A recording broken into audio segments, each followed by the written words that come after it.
Counting. President Trump's call for help falls on deaf ears. Trump has asked American allies to send warships to keep the Strait of Hormuz open for shipping. So far, England, Germany, and Spain have rejected his request outright. Others are hesitant to get involved. Trump responded saying it is now up to the countries that are dependent on Iranian oil to secure safe transit of tankers through that strategic waterway. So what is Trump's next move?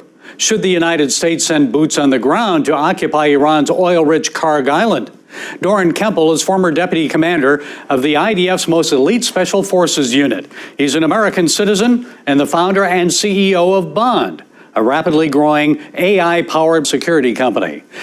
Doran, considering these latest developments, what's Trump's next move? What's he likely to do now? Thank you, Gary. If I may, I'd like to take a step back and remind all of us what are the likely aims of the war, the four strategies that apply to these aims, what is the status, and where do the Strait of Hormuz fit into that? Would that make sense, sir? Sure, it sure would. Go for it. Terrific. So let's take a step back and remind ourselves. Iran works for the Russian-Chinese bloc. They're the means by which the Russians and the Chinese can apply kinetic pressure on the U.S. and the West. That needs to be eliminated before they reach nuclear power. So that is a problem. This is a cancer that needs to be solved. With that, there are two possible aims to the war. Number one, delay the cancer. Number two, eliminate the cancer. Delaying the cancer entails a strategy that is already on its way and is highly likely going to be accomplished, and that is to demolish all of the military, not civilian, military infrastructure of Iran, their ballistic missiles, their nuclear enrichment plans, and everything that's associated with the IRGC. Everything that we see happening in the last 3 weeks is focused on that. It's just a matter of time until we're going to run out of targets. So this is doable. But this only postpones the cancer because within 3 to 5 years, Russia and China, with the Iranian oil, we reconstitute all of that.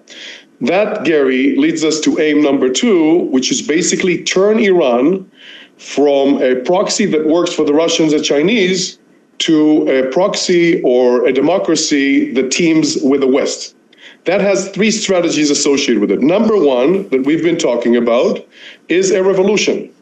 And in order for that revolution to occur, in order for the people of Iran to choose democracy over tyranny, what needs to happen is the following. First of all, counter to what is said, there are military forces on the ground, but these are undercover forces. They're on the ground, they have been on the ground, and they direct most of the precision bombing. So when you have a leader being eliminated, he is eliminated because somebody on the ground communicates to some plane in the air that person X is in building Y in room Z for 4 minutes, and that releases ammunition that goes through the window. So there are undercover forces, CIA, Mossad, and special military operations unit that can operate with civilian clothes on the ground. This strategy of a revolution would mean, A, we need to make sure that we demolish all the military infrastructure. All along, we're preparing a friendly general who's probably already in relationship with the Mossad or the CIA. And at the right time, when we have demolished the military infrastructure, and when we feel that the IRGC has been weakened sufficiently, this general basically steps up and leads the uprising. I don't have inside information. I don't know where we stand relative to that step, but it's probably a matter of a few weeks. If that strategy doesn't work, and I don't know where we are relative to that because this requires very sensitive information, the next strategy that we don't like is boots on the ground. In other words, to help this so-called general and the uprising by bringing American and potentially Israeli boots on the ground. This is very expensive, and that is the interview question that decides everything. What AI tools do you use? And potentially Israeli boots on the ground. This is very expensive, and that is going to involve more casualties. Unlike special operations units that are on the ground that basically hit and retreat. Think about what happened in Venezuela. Hit and retreat. Now we're talking about forces that are going to sit on the ground probably for weeks, maybe months, but we can take them back. So this is not going to be another Iraq. This is strategy number two. Strategy number three is less expensive in terms of U.S. casualties, but what that means, Gary, is turning Iran into an Iraq. Think about it. Iraq used to be just like Iran. It used to be a country with ambitions to have ballistic missiles, which they had, and to develop nuclear power. We don't hear about Iraq anymore because we have demolished their civilian infrastructure. They are not able to develop an economy. BP, Exxon, and Occidental basically mine the oil, but they cannot develop anything. So this would be strategy number 3. If we cannot arrange for a revolution with a friendly general, and we don't want our forces on the ground, that the next option that can be done with our massive air power is to just break Iran into small parts. They're never going to be an economy that can develop any power, not in the next 30 to 50 years. That is very painful for the Iranian people. Back to you, Gary. Well, boots on the ground. Let's talk about a limited boots on the ground action.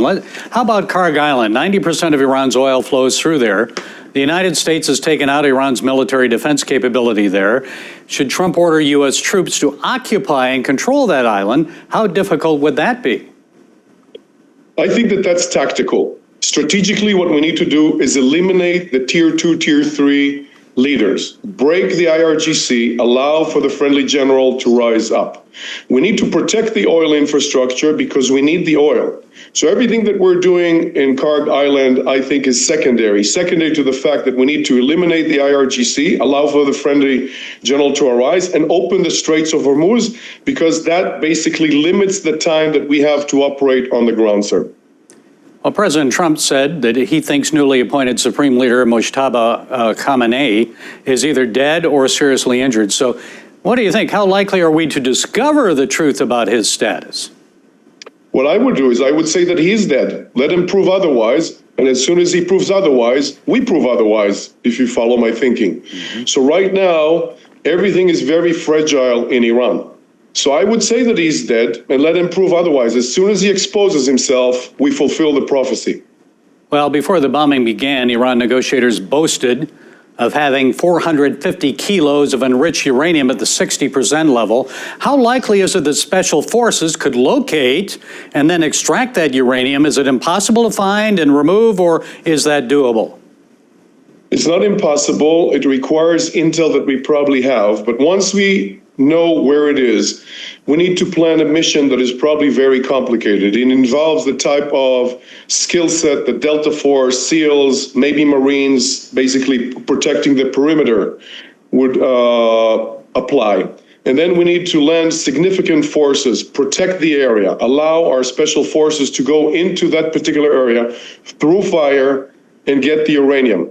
And I would say, why do it right now? If there is a chance to get this friendly general and to create this revolution, we'll just bring trucks in within a matter of months and they'll take the uranium. So I wouldn't risk people right now. But it is possible. These are just very expensive missions in terms of the type of personnel that you need on the ground. So it might be a little different than extracting Maduro out of Venezuela. You're doing uranium, which is a little different, a little more dangerous there.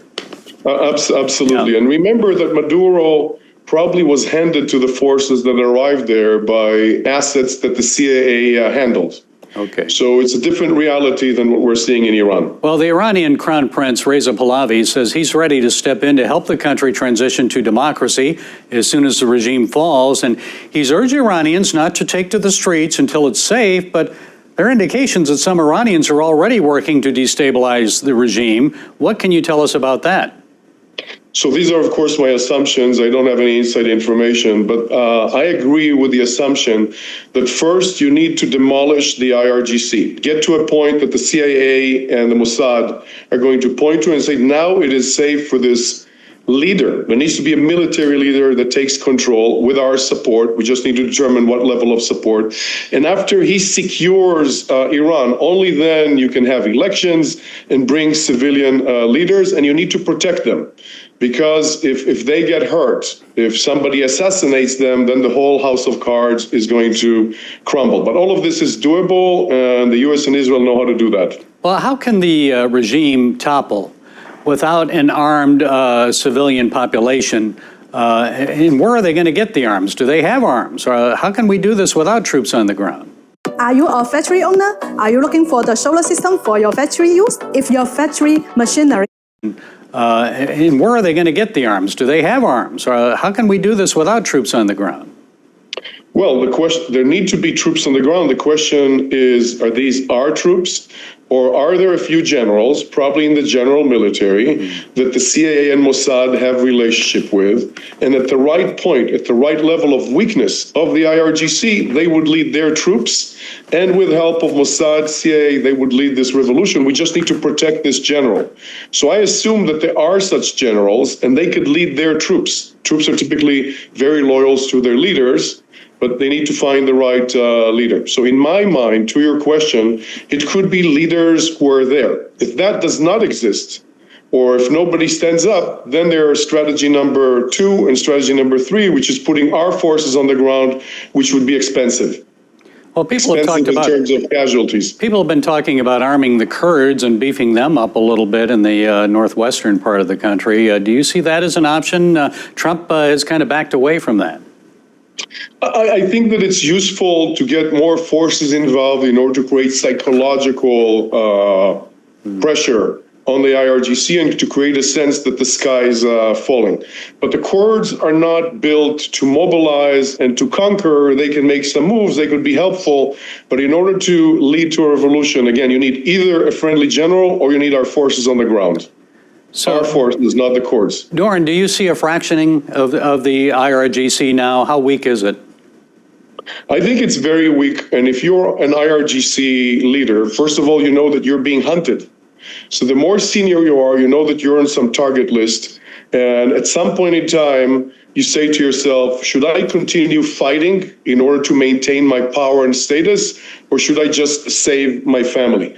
I'm sure that these questions are already in the minds of IRGC leaders, just like they would be in our minds, Gary, you and I, if we were leaders of the IRGC. So those doubts are there. They're not hearing from their leader, and there's a lot of doubt. And in that particular context, it's very useful for us, for the president, President Trump, to continue telling them, if you lay down your weapon, full amnesty. So I think that all of that is a very sophisticated strategy. Okay, there's a lot going on. We'll have to keep a watch on it. Week 3.